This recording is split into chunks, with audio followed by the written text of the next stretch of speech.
ألا يلا بنظرة من العين الرحيمة تداوي كل ما بي من أمراض سقيمة.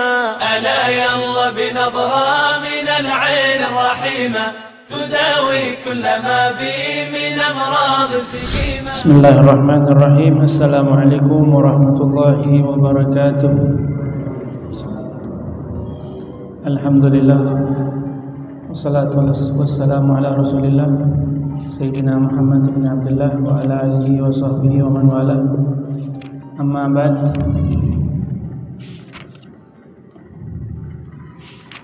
رب اشرح لي صدري ويسر أمري واحلل عقدة من لساني يفقهوا قولي. اللهم بارك لنا في رجب وشعبان وبلغنا Ramadan. Kita dikumpulkan kembali oleh Allah Subhanahu wa taala dalam kajian fikih, dalam khususnya buku Safinatun Najah di bawah bimbingan Syekh Salim Ismail. Pada pertemuan minggu kemarin kita membahas tentang syarat sah wudu. Syarat-syarat seseorang itu dikatakan wudunya sah. Apa saja kita sudah sebutkan. Orang tersebut dianggap wudunya sah. Pertama, dia itu harus muslim. Kalau bukan muslim, jangan berwudu, syahadat dulu. Yang berikutnya, dia sudah mumayyiz, sudah meranjak dewasa, sudah berumur 7 tahun, sudah bisa makan sendiri, minum sendiri, istinja juga sendiri. Itu namanya mumayyiz, tamyiz. Kemudian dia suci dari haid dan nifas. Tidak boleh orang yang lagi haid atau nifas berwudu. Kalau dia sengaja, namanya mutalabbis bil ibadah al-fasidah. Artinya dia bermain-main dalam ibadah, hukumnya dosa. Tahu dia itu wudunya tidak sah, tapi bersikeras juga berwudu. Tahu lagi masih haid, tapi bersikeras mandi besar. 1000 kali dia mandi, tidak terangkat hadasnya karena masih ada. Kemudian apalagi yang kemarin, terhilangnya sesuatu dari yang melarang atau yang menghalangi sampainya air ke kulit. Kita contohkan seperti tato dan sebagainya. Syarat-syaratnya seperti apa sudah kita jelaskan pada minggu kemarin. Kemudian ketika dibasuh di tangan itu atau di anggota badan kita itu tidak ada anggota wudunya ya. Tidak boleh ada sesuatu yang merubah warna air. Karena ketika kita membasuh, air ini kan sedikit ya, otomatis ada sesuatu kan berubah warnanya, berubah sifat air tersebut. Nah, tidak boleh sesuatu ada di anggota wudu kita yang merubah sifat air tersebut, entah warnanya, rasanya ataupun baunya. Kemudian dia harus yakin bahwasanya wudu itu hukumnya wajib, fardu. Wudu sunnah, wudu kayaknya mubah, boleh. Tidak boleh, harus dia meyakini wajib. Harus dia yakini wajib. Kemudian tidak boleh dia meyakini ada satu fardu di dalam berwudu itu dia yakini sunnah. Umpama membasuh tangan hukumnya fardu, dia yakini sunnah, tidak boleh. Berbeda, dia menganggap semua pekerjaan wudu yang sunnah-sunnahnya, yang wajib-wajibnya, dia yakini semuanya wajib. Baca bismillah, bersiap, dia anggap itu wajib, tidak apa-apa. Tapi kalau dia anggap semuanya sunnah, itu tidak boleh. Kenapa tidak boleh? Yang namanya sunnah kalau dikerjakan dapat pahala, kalau ditinggalkan tidak apa-apa. Kalau wajib dikerjakan dapat pahala, kalau ditinggalkan dapat dosa. Nah, kalau kita bilang itu sunnah, mungkin dia kerjakan satu waktu, malas dia kerjakan, hari dia tinggalkan, kan tidak dapat apa-apa. Tapi kalau dianggap semuanya wajib, pasti dia akan selalu kerjakan. Kemudian airnya harus suci, mensucikan. Tidak boleh air yang sudah digunakan. Orang mandi besar kita pakai airnya, tidak bisa. Atau orang sudah pakai wudu, bekas airnya itu, bekas basuhannya itu kita kumpul, kita pakai buat kita, tidak bisa. Harus air suci yang mensucikan. Kemudian bagi orang yang sering keluar hadas, atau bagi orang yang wanita yang sering melihat darah dalam 30 hari, sebulan penuh lihat darah terus, nama wanita mustahadah, wanita yang selalu melihat darahnya keluar terus. Atau seorang laki-laki yang kena penyakit beser, ya, keluar kencing terus, setiap hari keluar kencing terus, tidak ada penutupnya, keluar terus, maka wudunya harus selesai wudunya setelah masuknya waktu. Masuk waktu sholat baru boleh dia wudu. Istinja dulu, istinja di kamar mandi, selesai sumbat pakai pengham, ya, biar tidak kemana-mana tercecer najisnya. Kemudian langsung berwudu, tidak boleh ada jedah yang bukan masalah sholat. Selesai wudu langsung pergi sholat. Itu yang kita jelaskan pada minggu kemarin. Pada pertemuan kali ini kita akan menjelaskan tentang hal-hal yang membatalkan wudunya orang tersebut. Ada 4 hal-hal yang membatalkan wudu seseorang. Kata muallif fasal radhiyallahu ankum ila anqal nawaqidul wudu arba'atu asya. Yang membatalkan wudu ada 4. Hanya 4 saja. Selain ini jangan kita tanya apakah ini batal wudu atau tidak. 4 ini saja. Yang pertama, al-khariju min ahadis sabilain, sesuatu yang keluar dari lubang depan atau lubang belakang, dari kemaluan depan atau kemaluan belakang, dari kubul atau dubur, yang keluar anginkah ataupun yang selainnya, itu semua membatalkan wudu, kecuali satu, yaitu mani. Mani tidak membatalkan wudu, tapi dia mewajibkan yang lebih besar daripada wudu, yaitu mandi besar. Mani tidak membatalkan wudu, tapi dia mewajibkan yang lebih besar daripada wudu, yaitu mandi besar. Nanti ada yang bertanya, terus apa manfaatnya? Orang keluar mani tidak batal wudunya, apa faedahnya? Artinya dia keluar dalam keadaan punya hadas besar, tapi di waktu itu juga kita katakan dia punya wudu, punya wudu. Apa gunanya itu wudu? Nah, orang hadas besar itu apa saja diharamkan? Sudah sebutkan ya? Ada berapa?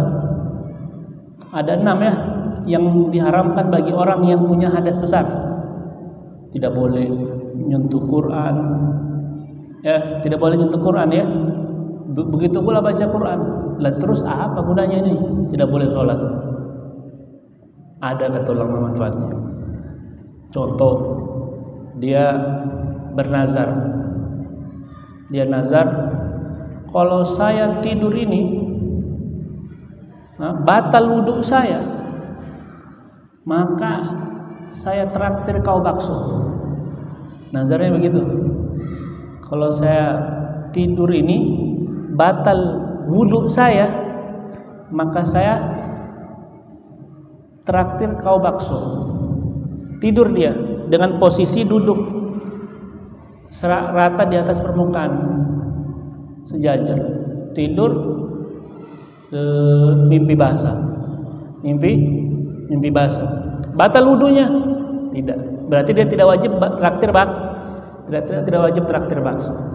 Karena wudhunya tidak di situ saja manfaatnya. Terkadang apa yang dipaparkan oleh para ulama ada lucunya juga. Tapi seperti itu mazhab Syafi'i. Nah,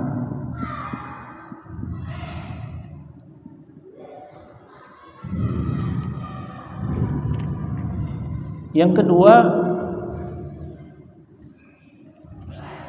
kedua zawalul aqli binaumin aw ghairi, hilangnya akal seseorang, entah hilangnya akal itu disebabkan karena tidur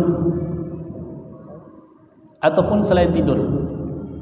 Jadi kalau kita urutkan, hilang akal orang itu kadang karena tidur, satu, ya, karena tidur. Terus yang kedua bisa kita bilang karena gila atau pingsan. Yang pingsan hilang akal.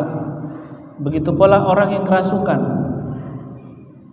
ataupun orang mabuk hilang akal.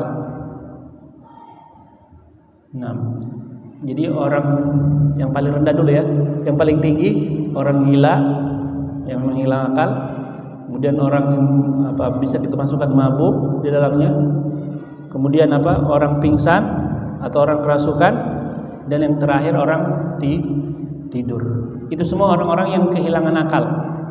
Itu semua menghilangkan akal, membatalkan wudhunya. Itu semua membatalkan wudhu. Kecuali satu.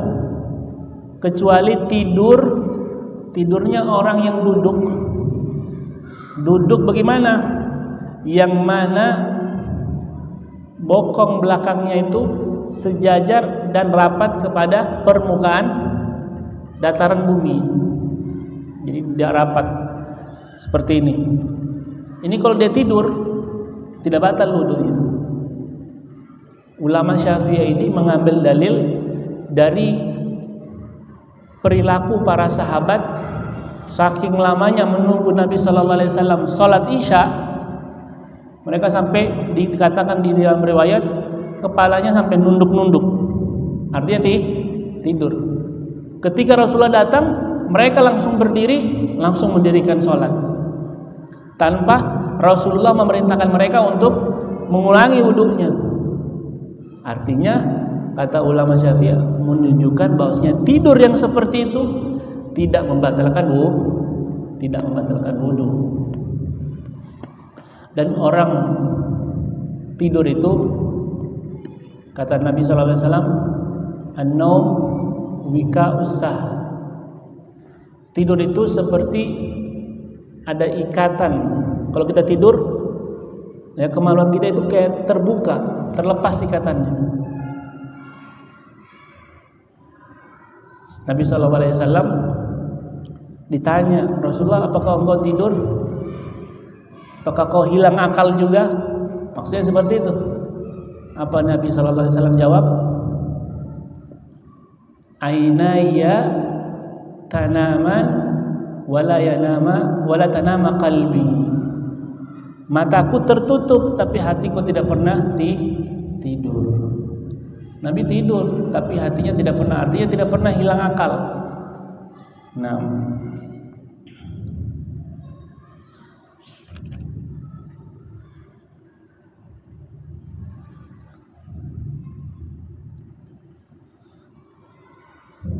maka para ulama mengatakan para nabi itu tidak batal wudunya dengan tidur, karena mereka tidak tidur aslinya. Lianna qulubahum la tanam, karena hati mereka itu tidak tidur.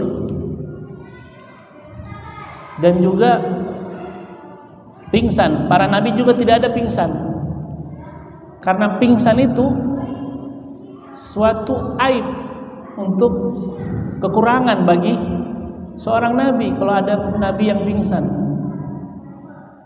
Nah, yang ketiga yang membatalkan wudu adalah iltiqa, bertemunya dua kulit. Yang membatalkan wudu adalah bertemu dua kulit, laki-laki perempuan. Dua kulit berarti kalau ini bukan kulit tidak batal.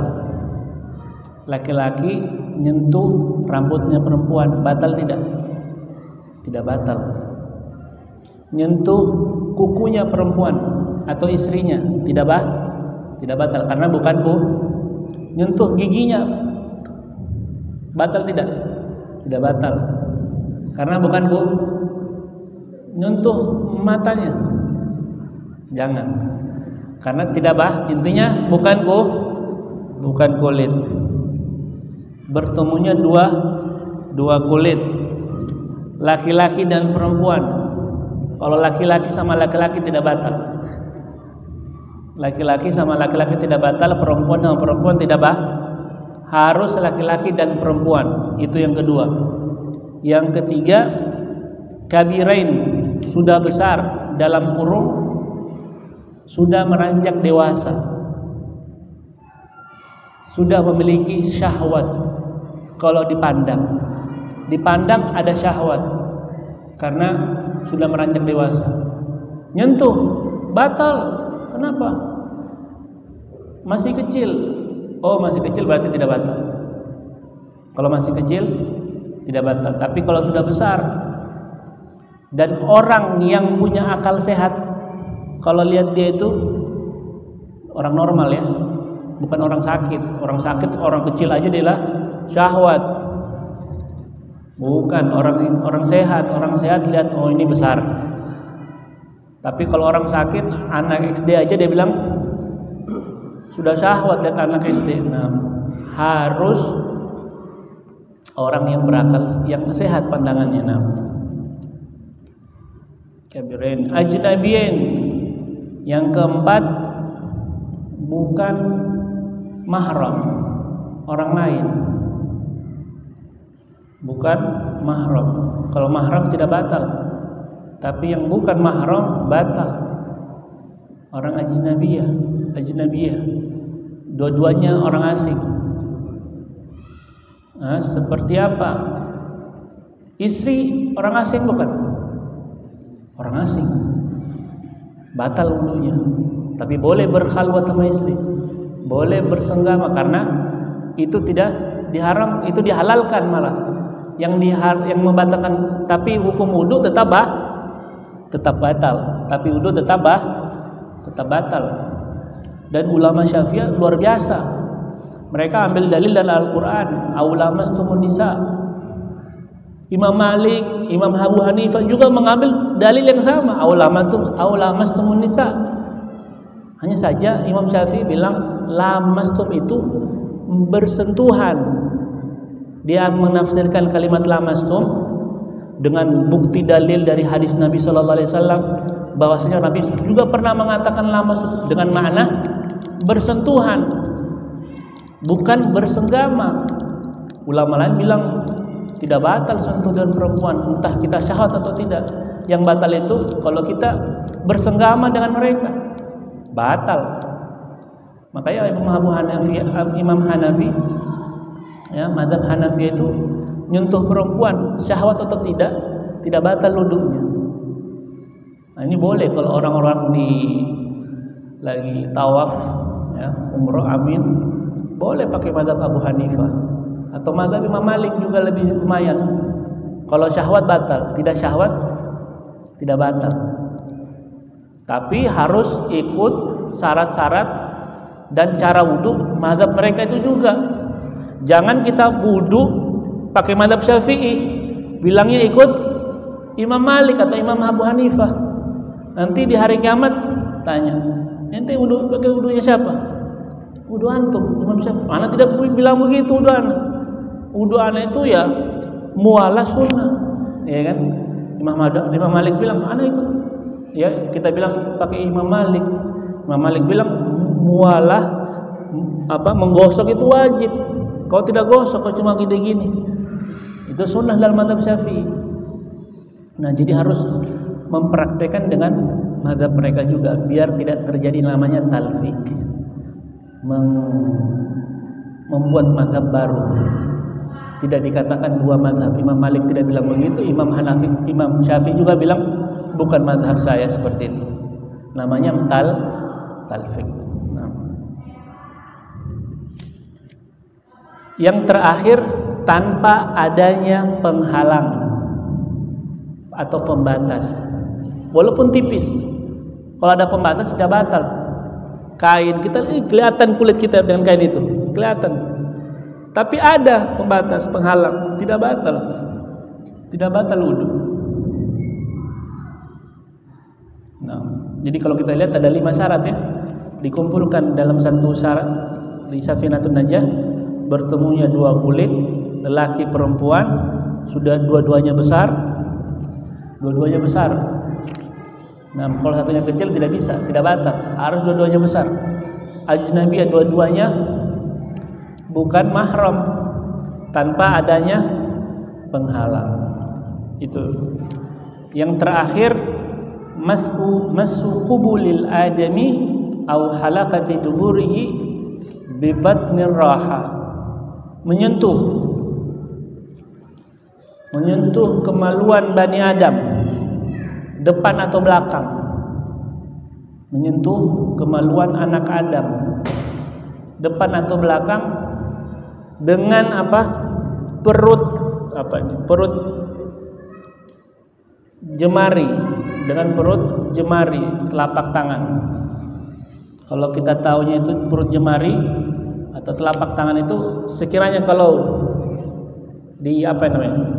disatukan begini, yang tidak terlihat itu yang membatalkan wudu. Yang terlihat berarti yang sekitarnya itu tidak membatalkan wudu. Yang tidak terlihat itu membatalkan perut, jemari dan telapak tangan. Apa yang disentuh? Kemaluan anak Adam. Kalau bukan anak Adam, tidak apa-apa.